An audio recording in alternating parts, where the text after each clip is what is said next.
My last day of work, when I turned in my grades and I knew I didn't have to talk to this manager anymore, I was so happy. I was shockingly joyful. Welcome back, everybody, to the Career Therapy Podcast. We have another episode of Life After Layoff. My name is Martin McGovern, and I'm incredibly excited to welcome Andy Bosnak. I hope I pronounced that right. Hi, Martin. How's Yes, it going? Bosnak. Awesome. Hi, Martin. How are you? I'm excited to be here with you. Thanks, man. And Andy is a podcast audio editor at MRAP Inc., mixer, sound, film, and collaborator. And I just want to say, Andy, thank you so much for joining us. We'll open it up how we always do. Tell us about yourself. Well, Martin, I'm 51. I'm a proud father. I'm actually a proud grandfather. I was always a rock and roller when I was a kid. And so now I've been shocked about how wonderful it is to be a grandfather. I grew up in the 80s. I grew up in the time of the real guitar heroes. Nice. And I loved Van Halen and Iron Maiden and Ozzy Osbourne and all those rock guitar hero bands. And I wanted to grow up and be like those guitarists. And I would listen to my Walkman headphones. I'd listen to their concerts and I'd sit up in bed and like air guitar. And I'd have my Walkman up so loud, like my dad would actually like bang on my door and make me turn it off because I was waking him up across the house. When I would hear that stuff and sit up and air guitar, I was just knew I wanted to make art that would move other people, whether that was cool guitar harmonies or podcasts or films. So I ended up playing in bands, and then I ended up producing a lot of bands and recording studios, and then moved on to other things like mixing and editing films and podcasts. That's awesome. So what's really important to me is sharing emotions in art. Well, hopefully we'll share some emotions in art here today. I'm really excited that you're, going to come on and share with us some of your experiences, because I think, as we've been rolling out this Life After Layoff series, I think it's great to hear about different perspectives, different industries, and all the different stuff that goes into it, because everyone's experience is just slightly different, but there's a lot of commonalities between them too. Tell us a little bit about, your career as you went down this path of creating art and emotional experiences. What sort of jobs did that lead you to throughout your career? So the way I got to this job was I had kids and got divorced. Everything was amicable, but I knew I wanted to pursue the art more. So finally, when I was 27, I went to recording school. In 1997, I went to recording school in Arizona and then went and did internships and put in a lot of time with learning how to record music and mix music. And I loved it. I moved to Chicago and got to work with some really cool producers, some really big names. I got to work with some of my heroes. I used to love this rock band Hum, and my studio bosses were friends with them. And the musicians from those bands would come in and I would work with them, and I'd look in the studio and say, I used to sit in Kansas and like dream about working with these people, and I've made it happen. So I had my dream job. I wasn't making a lot of money, but I was working at studios. I was recording cool bands. I liked my life. The music industry really changed. So while my business slowed down some, I started teaching recording and mixing in 2006. So I had a good 9 or 10 years of just full-time studio work, and then moved to like half-time studio work and half-time teaching in like small vocational schools. So I got to work with some wonderful young, motivated musicians and recording engineers. It was really cool to pass along my knowledge to other people who were like me. It's like, this student is like me, but they haven't done it as much as I have. So I thought transferring that knowledge of making the best message, making a loud, clear message in art, transferring that knowledge from myself to other students was really rewarding. I got more interested in film sound. I was the co-writer of a score for an A&E feature documentary. This was one of the first true crime documentaries on A&E. And so my friend and I literally just sat in a studio for 21 straight days and made this score for this A&E crime film, and I loved that. I loved seeing how music went with storytelling, how music went with film. I was really interested in how music went with other art forms. So I went to film school. I went to DePaul University, School of Cinema. And at DePaul, I studied cinema sound. I loved that. I got more into cinema directing. So I ended up getting my MFA in cinema directing at DePaul. While I was a student at DePaul, I was still working with some musicians. So I'm a grad student at DePaul. I'm working with some musicians, and I see a job at a career college, come teach recording mixing. I'm like, this job at this career college is what I've been doing, and it looks a little bit more professional. This looks a little bit more legitimate. They might be more organized. This might be a really good teaching position for me. I went there, and some of my other friends had just started working there right before me. One of my friends from one of the vocational schools was the department chair. So I'm with my people. I'm with my studio people. We're teaching. They have a good business plan, and they're getting all these students in, and it's really rewarding. I can work half-time and go to grad school. So I'm all set, right? Yeah. So it was a good situation. I was hired to make lesson plans that got distributed nationally. We were the flagship campus. So at our flagship campus, myself and my coworkers were making the curriculum to get distributed nationally, and we're having fun. That was September 2013. So after recording bands, what's that? I feel like I'm hearing a butt coming. Right? So after recording bands, teaching some, and getting into grad school, I was happy to be teaching at this place. It was the perfect job for a grad student. Mm-hmm. So that's kind of what I did since 1997 to get to my teaching job. Let's bring it on into the meat and potatoes of the conversation here. And so there was a role that you had that I'd love to hear a little bit more about. How did you get into the role that you eventually were laid off from? What was that experience of getting into that role? I think a lot of times when we take a job, we expect one thing, and when we're in the job, we get something completely different. So I'm kind of curious, like, what was that, maybe the story in your head or the promise that you got or whatever it might have been? Mm-hmm. What was that experience like for you? Right. So after I had been teaching signal flow, the basics of recording and mixing, I had been there a year or two, and their audio post-production teacher just left one day. No notice. He just stopped teaching the class. So the department chair said, "Hey, we know you're in film. Can you teach this sound for film class?" And I said, "Heck yes. That's what I'm focusing on now. Put me in." So the department chair put in myself and one of my other coworkers. We kind of split the post-production class. After half a semester, my manager said, "Hey, let's have you teach all of these post-production classes." So it was wonderful. I was directing films. I was directing student films at DePaul, and I was teaching post-production audio and a little bit of recording music at the career college. One day I showed up, and the national audio director was just gone. He was the guy who originally hired me. No word. All of a sudden, Bill's gone. So I sent him a message a couple days later, and he said, yeah, he's moving on.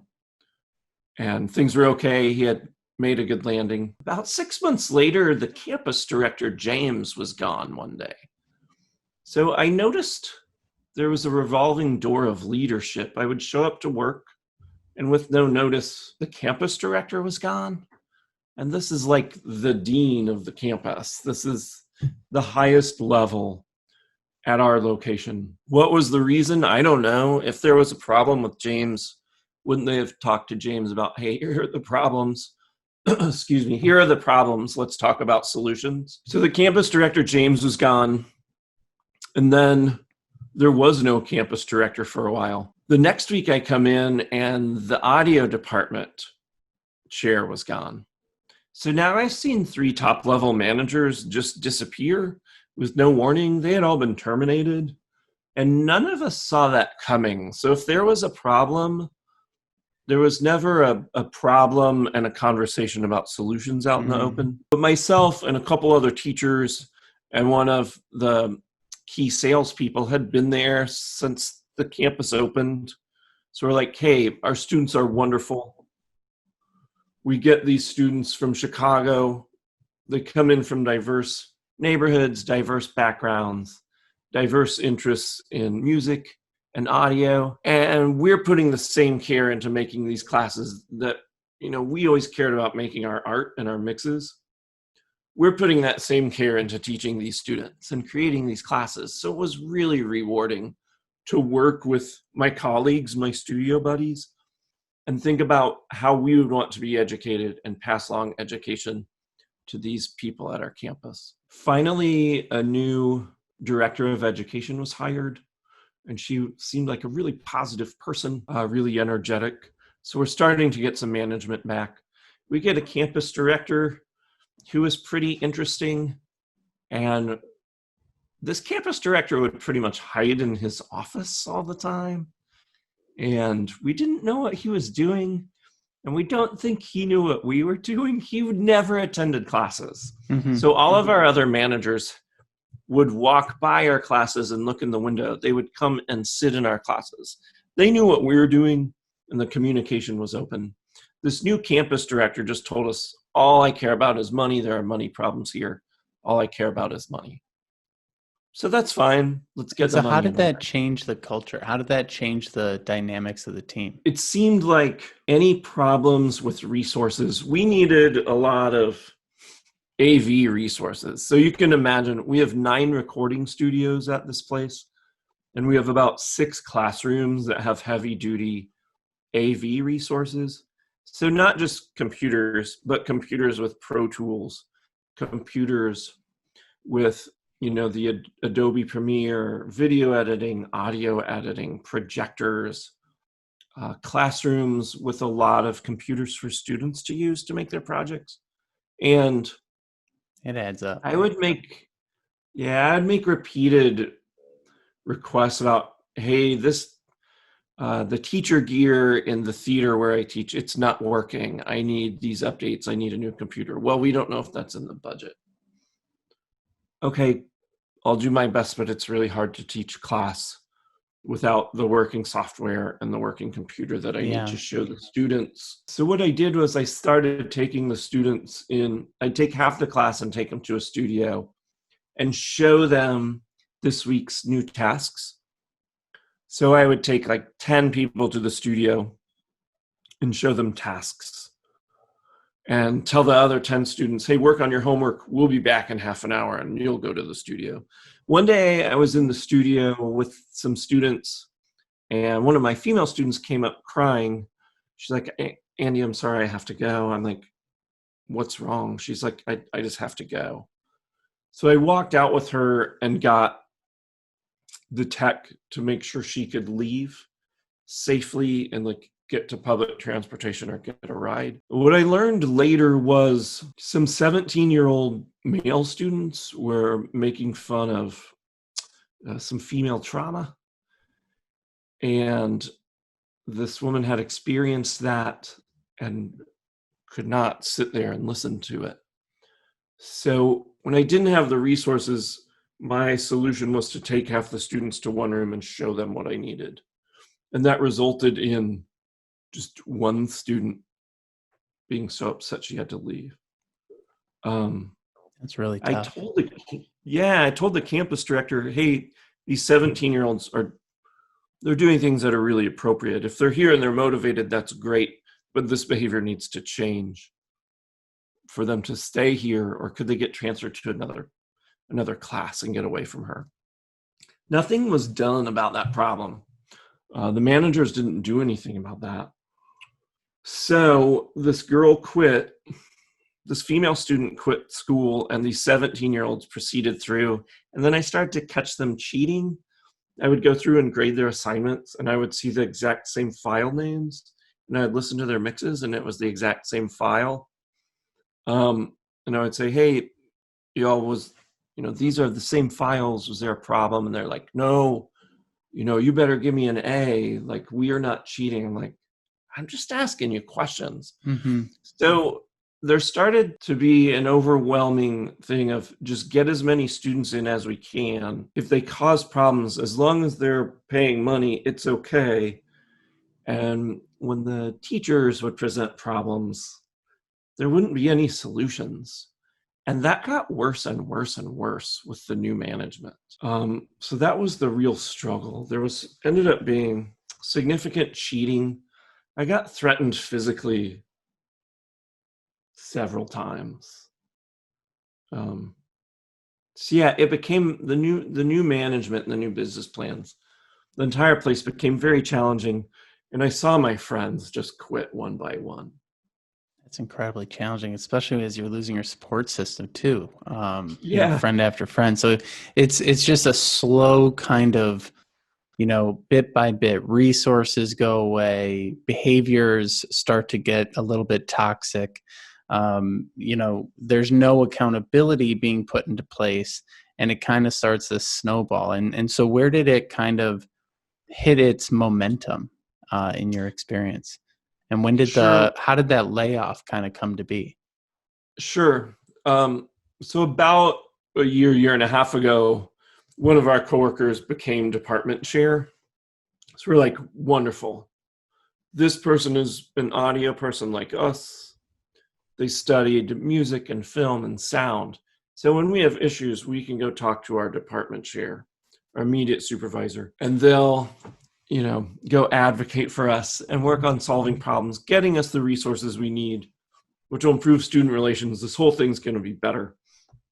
And we started our first meetings, and he just showed up and like kind of read. You could see him like reading off a sheet of like the corporate outline, and that's fine. Do the job your boss tells you. But along with that, the manager wasn't listening to the teachers anymore. And we'd say, hey, there are these problems, and we have these 3 ideas. Could any of these 3 ideas be solutions we could work on together? Well, no, we can't do any of those because of this, that, and this. Okay, so we'll move on and deal with that next semester. Here's this other problem. We have these 3 or 4 ideas for solutions. A lot of kicking the can down the road. Yeah, so we're, low budget artists. We like collaborating and troubleshooting. Getting problems and solving problems, those are things we actually enjoyed, like how to move forward with limitations. And we're just getting stopped. The pandemic hits, and we all worry about enrollment and how many classes will be out there. I'd been there 6.5 years, and I had taught almost every class at this place. And my boss calls me in the last couple weeks of the semester. My boss calls me around March 24th, about a month after everybody had started sheltering in place. The director of education kept calling me and asking me if I would do classes in person. I'm like, no, there's no need to do that. And it's generally accepted. It's not safe to be around people. I don't think everyone needs to get on the CTA and go sit in a studio together to like do a mixing class. We're going to do the class online. I think, isn't that safer? Okay, that's fine. And she asked me this several times. Can I come do classes in person? I'm like, no, I don't think that's safe. And no one else thinks it's safe either. So the concerns kept coming in. It's like, all right, do you care if we all get sick? I got really concerned then. And then my boss, my manager called and said enrollment was low. They're going to change the classes. The classes that I was teaching won't be offered for a few months. I'm like, okay. And he said, so we don't have any classes for you. I'm like, but I can teach all those other classes. Mm-hmm. No, you're not qualified for that. I'm like, but I've taught them for like 5 or 6 years. So the whole thing didn't make sense. I'm like, can we talk about qualifications? I said, I've been an audio professional for 23 years. I've been an audio teaching professional for 14 years. I've been qualified to teach those classes before, so why would I get laid off now? And then he just wouldn't have the conversation and said, let's have a strong finish to this semester. Mm-hmm. I'm like, yeah, I will have a strong finish to this semester. Um, Kudos to you for finishing strong. so what? Kudos to you for actually finishing strong. So it really threw me off that this place that had these progressing problems that I kept weathering, that all of a sudden just I shouldn't be there. So I was really confused and hurt by that. The odd thing is, a couple weeks later, I turned in my grades and I had to call that boss who fired me. I had to call him to present my grades. Oh, wow. So like that was fun. So I had the privilege of calling the person who fired me, presenting my final grades. And there was one student who had a 52%. And my boss said, well, can that student pass? And I said, well, 52% isn't passing. Well, you don't know what problems this person had with their computer or internet. I'm like, you're right, I don't know. And I sent them 2 emails a week and sat them down and talked to them when we did classes in person and said, hey, just show up and do the work. I'll help you. Other students will help you. Tutors will help you. You can pass the class if you do the work. And the student didn't communicate and just failed. And they were asking me to pass them. And I think it was so they could keep getting tuition money instead of seeing students flunk. Yeah, you were telling me in our pre-conversation about some of the maybe a little bit more predatory sides of the education industry and how it can sometimes get a little bit, Mm-hmm. a little bit iffy, let's just say. Mm-hmm. And that's a clear example. And so it almost sounds like there's this kind of steady decline in quality, steady decline in budget, steady decline in resources, in accountability, and then even communication at the end. When that day came, and you're finishing that conversation, you're having your last day, and you get home, and you're no longer dealing with this company. What was that day like? The biggest shock I've ever had, as soon as I got off the phone with my manager, I took a walk. Overwhelming joy like I haven't experienced for 3 years. I remember graduating with my MFA and how happy I was when I finished my MFA thesis. And then my last day of work, when I turned in my grades and I knew I didn't have to talk to this manager anymore, I was so happy. I was shockingly joyful. I hadn't been that happy in so long. I felt so free. And I had been committed to this place for 6.5 years. And I'm just like, I'm free. I can just work on sound. I don't have to be bullied anymore. Like, I'm by nature a friendly, caring, helpful listener.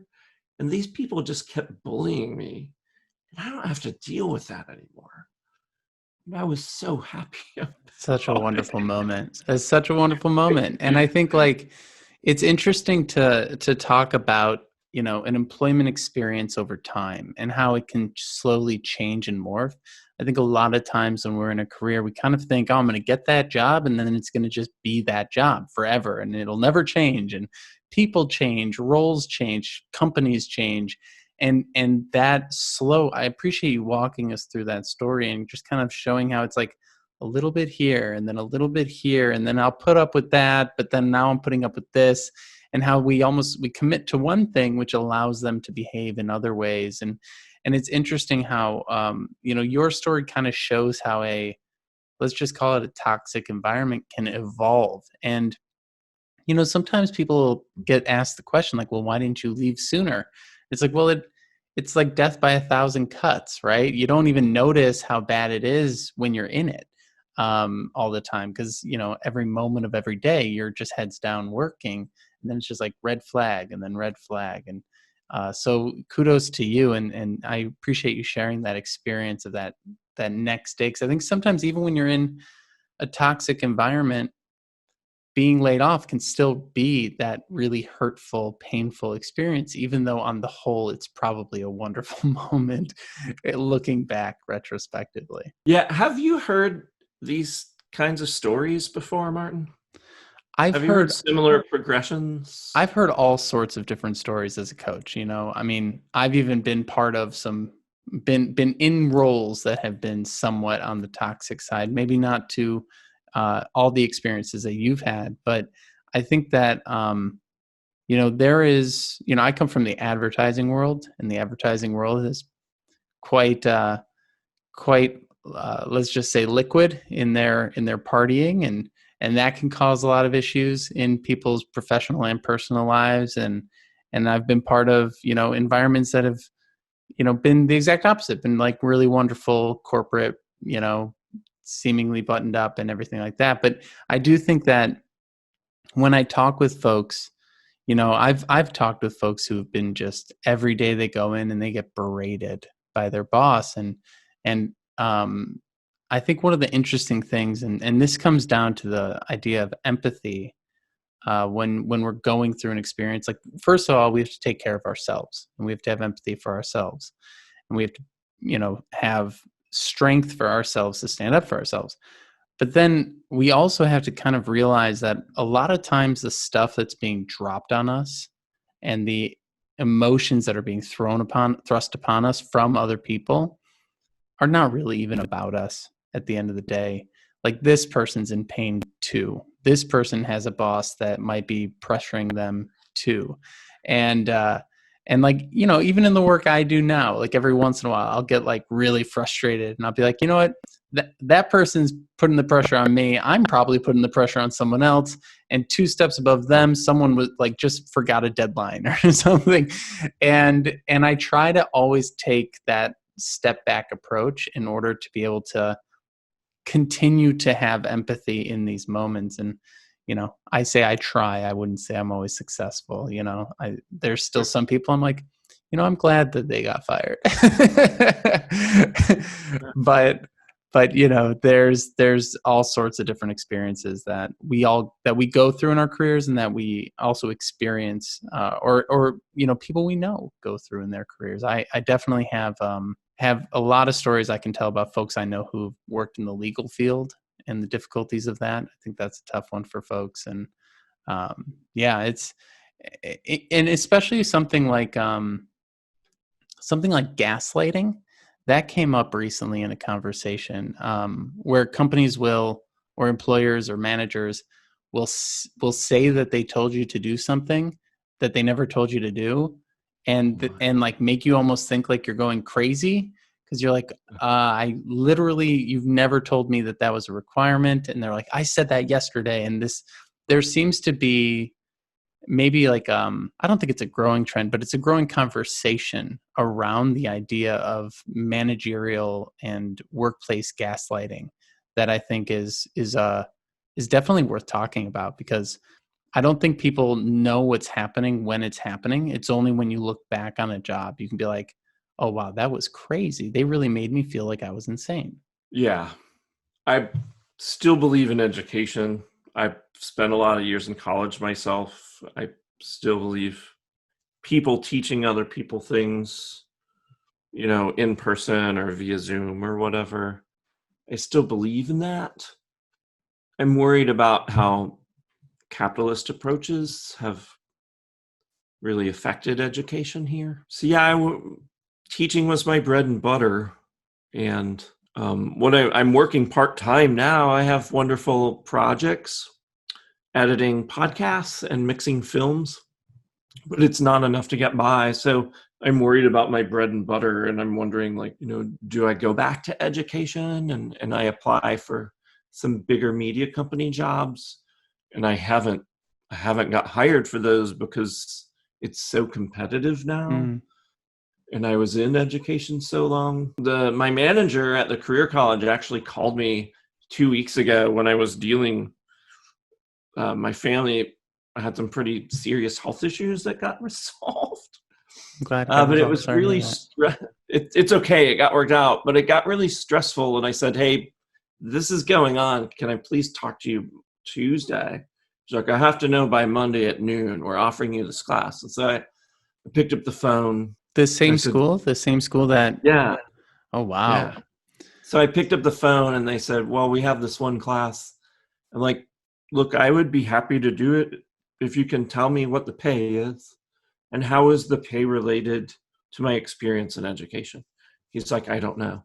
I'm like, well, if you can get me that information, we can talk about it. Could HR help you? He's like, I don't know. I have to know right now. I'm like, have someone get me the information. I'd be happy. That's to talk amazing. It really does amaze me that companies have incredibly high standards for what they expect from job seekers. And when a job seeker is like, well, I need more information to make a clear decision, that they're like, no, we can't do that. I actually was in a position similar to that where I was on the phone with a company and they were like, hey, we want to offer you the job. And I go, oh, okay. What are the terms and everything? They're like, here's the terms. And they're like, do you accept? And I was like, it is 6 p.m. on a Friday. I'm at a happy hour. I'm like, well, send over the offer, and I'd be happy to take a look. And they go, no, we can't send over the offer unless you verbally accept. And I go, then I accept. And they go, okay, great. We'll see you on this date and we'll send over the offer. And I go, we're not done negotiating here. So I get the offer and I look at it and I try to negotiate, and they're like, oh, no, there's no room to negotiate. And I go, then I guess I rescind my acceptance. Like, I'm not quite sure. Like, this is a company that took 4 months to interview and give me an offer, but they can't wait 2 days or even negotiate the salary. It is quite amazing. And I won't say this is all companies, right? There are a lot of companies that do their very best and have structures in place. And most of the time, and hell, even in this time, I would say I'm going to try and have empathy for that person who's sending me that and having that call because someone told them to do that. But I think a lot of times decisions are just kind of made at a table in a boardroom somewhere, and then you've got a whole lot of people who are not equipped, scrambling to adapt. And so, it's interesting, and it's interesting to talk to you because you're still kind of in the midst of it, right? They're still reaching out. You're still finding, where to take things next. And as folks are hearing this and hearing about your journey, what are some of the places that they might be able to find your work or work with you if they wanted help, maybe producing a podcast or doing something in the audio world? Because there are so many more people going online and creating content these days. Yeah, so I have my portfolio on Vimeo. So unfortunately, I haven't made my Andy Bosnak website yet. So I have a portfolio on Vimeo. You can find Andy Bosnak on Vimeo. And we'll link this in the description as well. Okay. And I can send you a link to my portfolio. But yeah, on my portfolio, I have film work that I've done. I have before and after reel. So something I spent time on since I lost my job was making better reels and working on my resume. So I have a before and after reel. I have film reels. My music reel is on there. Some advertising videos I've made. Yeah, so working on my reel, working on my portfolio. The other thing is I'm getting back to just more of this. It's like Andy talking to Martin, Martin talking to Andy. Andy talking to my friend Joe about his PA installations, or talking to my friend Adam about his music. Just in-person networking, like when I was a young record producer. Hey man, I like your band. What's going on with your band? Do you want to do something? Are you guys ready for a project? Do you want to go see the studio? I'm going to go visit some other studios. So just the sincere networking that's like really personal and sincere, but also professional. I've become more comfortable with that. And that comes through even on LinkedIn. Like I met you, I'm like, well, here's this guy and he's a career professional, but I can tell he gives a care about people. You've said empathy. Yeah, I appreciate that. But I've met more than 5 strangers on LinkedIn. And I'm like, this is a good person and they just want to talk. And Mark called me today. He's like, can you help me with this file conversion?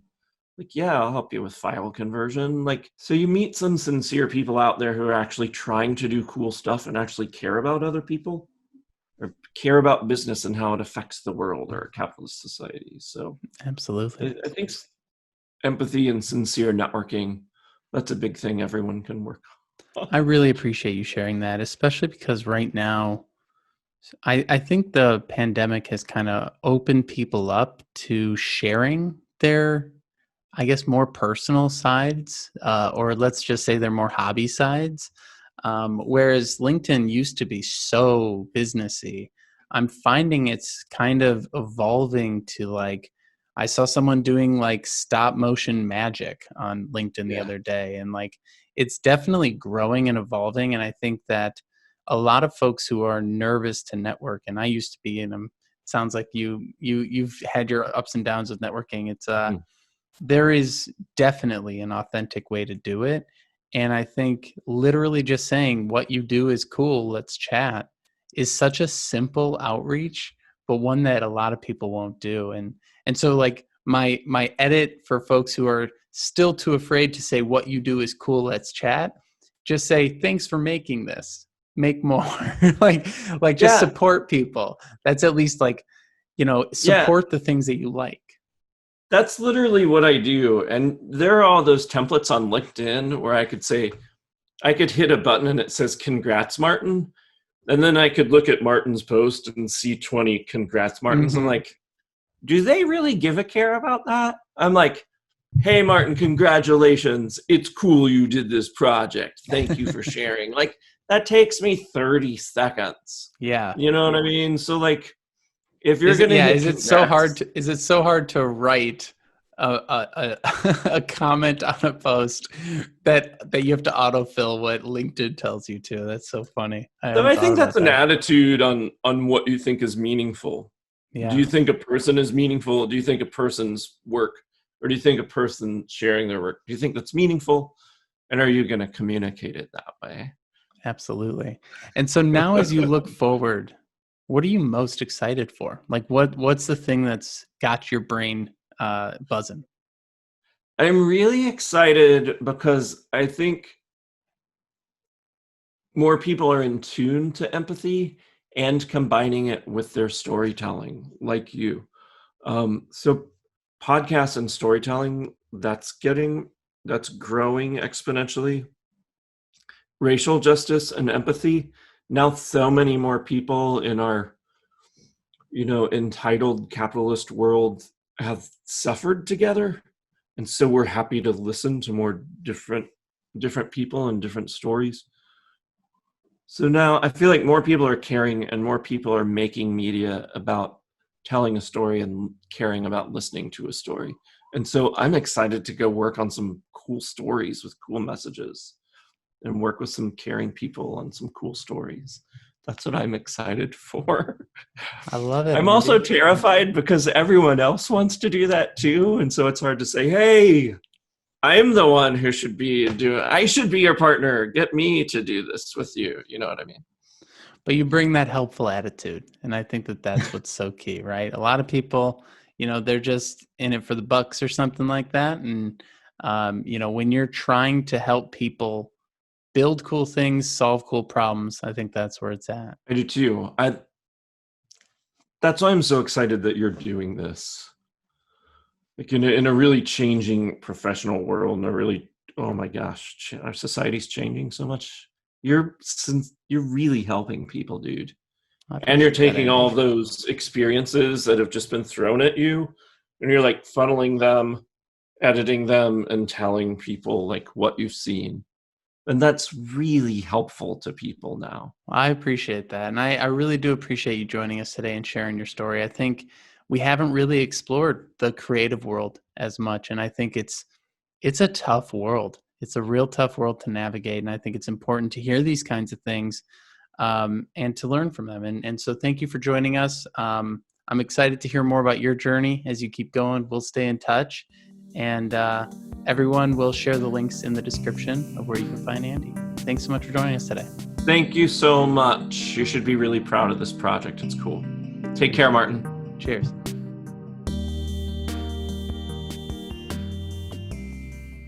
Thanks so much for stopping by this episode of the Career Therapy Podcast. It's been a pleasure having you. And if you're curious about what we do here at Career Therapy, head on over to www.careertherapy.com to see all of our coaching options, resources, and links to other things we got going on. If you would like to share your story on this podcast, something that you've gone through, a transition you've experienced in your career, whether it's getting a job after college or going through a layoff or getting back into the workforce after raising your family, we would love to hear from you. Head over to linkedin.com/in/Martin McGovern and shoot me a DM. Let me know what's going on, and I'd really like to share your story with the world. What we're trying to do here is really normalize the emotional side of the job search because we all go through it. We all have tough times in our careers, and sharing these stories really helps people feel less alone and feel more empowered to take their career back into their own hands and make something of it. So thank you again for stopping by. If you'd like to leave a like or a comment, subscribe or share, or leave us a review on iTunes and I think maybe even Spotify, we'd really appreciate it. Best of luck to you in all of your career endeavors, and I'll see you on the next episode. Cheers.